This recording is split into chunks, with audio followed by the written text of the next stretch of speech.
Bismillahirrahmanirrahim. Alhamdulillahi rabbil alamin. Wassalatu wassalamu ala rasulillahi sayyidil mursalin nabiyina Muhammadin wa ala alihi washabihi ajma'in. Allahumma rizukna fahman nabiyyin wa hifzal mursalin wa ilhamal malaikatil muqarrabin. Wahaikum bitahiyatil islam. Assalamualaikum warahmatullahi wabarakatuh. Sobat soleh dan soleha rahimakumullah. Karakter mukmin sejati itu senantiasa mentaati Allah dan Rasul-Nya. Hal ini merupakan pancaran dari keimanan yang mantap dan penuh keyakinan, serta tiada keraguan sedikitpun juga terhadap Allah dan Rasul-Nya. Inilah orang yang benar dalam keimanannya. Firman Allah Ta'ala, A'udzubillahi minasyaitonirrajim. Innamal mu'minuna alladzina amanu billahi wa rasulih thumma lam yartabu wa jahadu bi amwalihim wa anfusihim fi sabilillah ulaika humus shadiqun. Sesungguhnya orang-orang mukmin yang sebenarnya adalah mereka yang beriman kepada Allah dan Rasul-Nya, kemudian mereka tidak ragu-ragu, dan mereka berjihad dengan harta dan jiwanya di jalan Allah. Mereka itulah orang-orang yang benar. Al-Quran Surat Al-Hujurat ayat 15. Karakter ini sudah barang tentu berbeda dengan mereka yang imannya hanya satu huruf, sebagaimana yang disebutkan dalam firman Allah ini. A'udzubillahi minasyaitonirrajim. Wa minan nasi may ya'budullaha ala haraf fa in asabahu khairun ittama'an nabi wa in asabathu fittatun inqalaba ala wajhihi khasirat dunya wal akhirah. Dzalika huwal khusranul mubin. Dan di antara manusia ada yang menyembah Allah hanya di tepi. Maka jika dia memperoleh kebajikan, dia merasa puas. Dan jika dia ditimpa suatu cobaan, dia berbalik ke belakang. Dia rugi di dunia dan di akhirat. Itulah kerugian yang nyata. Al-Quran Surat Al-Hajj ayat 11. Sobat soleh dan soleha rahimakumullah. Maksud beriman dengan satu huruf atau ala harfin adalah menyembah Allah hanya berada di tepi-tepinya saja, tidak masuk ke dalamnya. Mereka hanya taat ketika untung dan pergi ketika merasa rugi. Sikap seperti ini merupakan cerminan iman yang lemah dan belum masuk ke dalam hati. Mereka mudah berbalik ke belakang, kufur kembali. Ini adalah orang-orang yang nifak atau hipokrit. Firman Allah Ta'ala, A'udzubillahi minasyaitonirrajim. Qalatil a'rabu amanna, qul lam tu'minu walakin qulu aslamna. Walamma yadkhulul imanu fi qulubikum wa in tuti'u Allah rasulahu la yalitkum min a'malikum syai'a innallaha ghafurur rahim. Orang-orang Arab Badui berkata, kami telah beriman. Katakanlah kepada mereka, ya Muhammad, kamu belum beriman. Tetapi katakanlah, kami telah tunduk atau Islam, karena iman itu belum masuk ke dalam hatimu. Dan jika kamu taat kepada Allah dan Rasul-Nya, Dia tidak akan mengurangi sedikit pun pahala amalmu. Sungguh Allah Maha Pengampun, Maha Penyayang. Al-Quran Surat Al-Hujurat ayat 14. Sahabat soleh dan soleha rahimakumullah, meninggalkan perintah Allah adalah dosa besar yang merupakan perbuatan yang dibenci Allah dan dapat berujung pada kekafiran. Sahal bin Abdullah yang dikenal sebagai Sahal At-Tustari, seorang ulama dan tokoh sufi, mengatakan, meninggalkan perintah Allah itu lebih besar dosanya di sisi Allah daripada melanggar larangannya. Nabi Adam diterima tobatnya oleh Allah setelah beliau memakan buah pohon yang dilarang olehnya, sedangkan iblis tidak diampuni karena menolak dan meninggalkan perintah Allah saat diperintahkan untuk bersujud kepada Adam.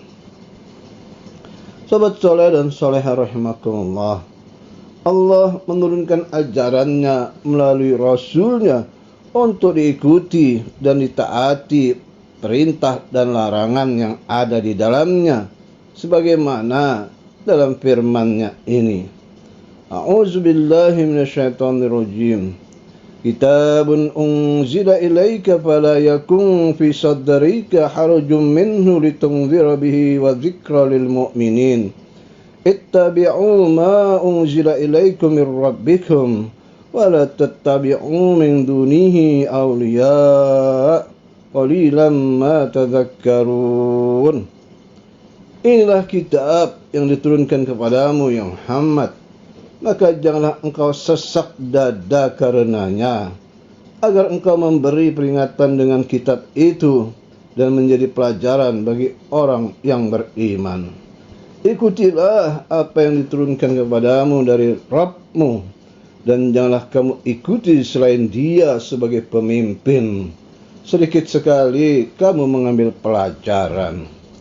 Al-Quran, Surat Al-A'raf, ayat 2 dan 3. Mengikuti apa yang diperintahkan Allah dan juga Rasulnya Sallallahu Alaihi Wasallam merupakan masalah yang amat penting dan tidak dapat disepelekan begitu saja.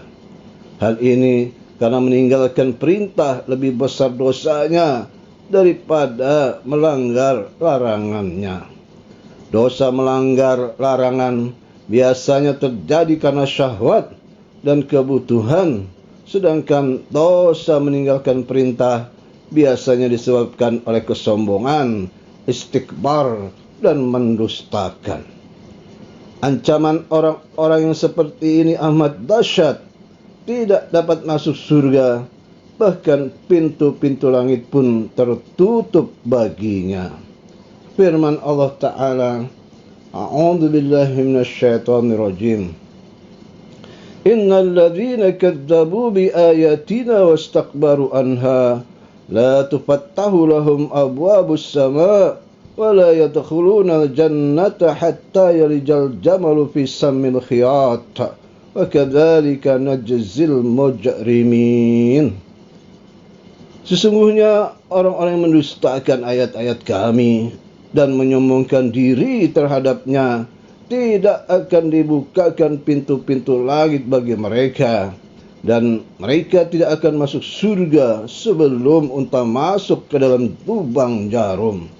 Demikianlah kami memberi balasan kepada orang-orang yang berbuat jahat. Al-Quran, Surat Al-A'raf, ayat 40. Sahabat soleh dan soleha rahimakumullah, pembangkangan terhadap perintah Allah SWT juga dikarenakan pola berpikir inat yang merupakan pola berpikir iblis laknatullah alaih. Orang yang meninggalkan perintah Allah sesungguhnya telah mengikuti iblis dan menjadi pengikutnya, padahal ia jelas-jelas musuh bagi manusia, khususnya bagi orang-orang yang beriman.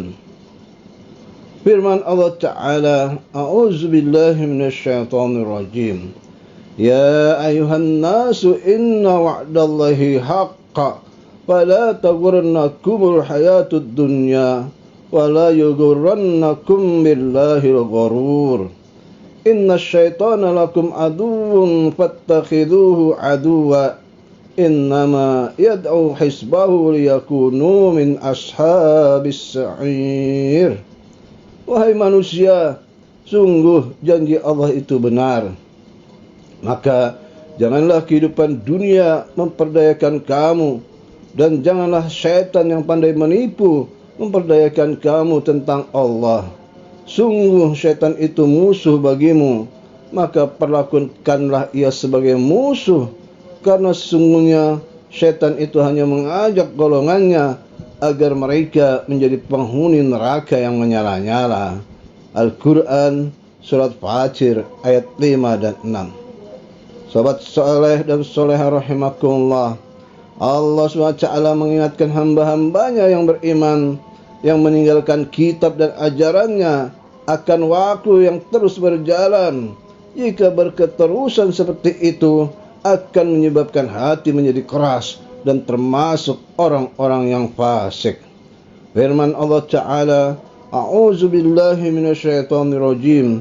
Alam ya'ni lilladzina amanu an takhsha'a qulubuhum li dzikrillah wa ma nazzala minal haqqi wa la yakunu kalladzina utul kitaba min qablu fatala 'alaihimul amad faqasat qulubuhum wa katsirun minhum fasiqun.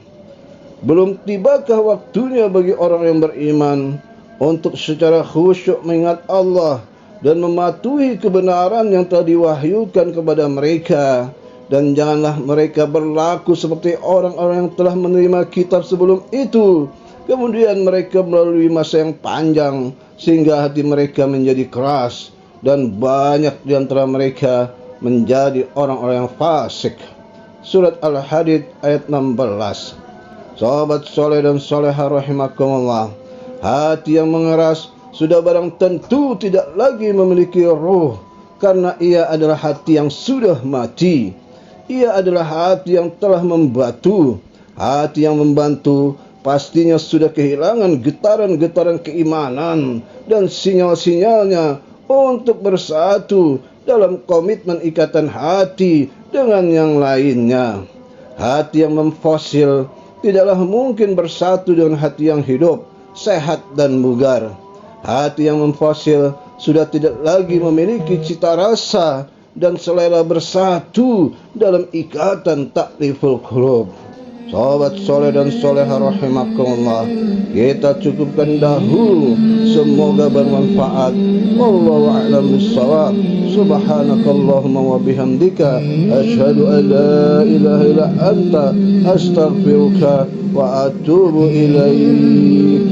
Assalamualaikum warahmatullahi wabarakatuh.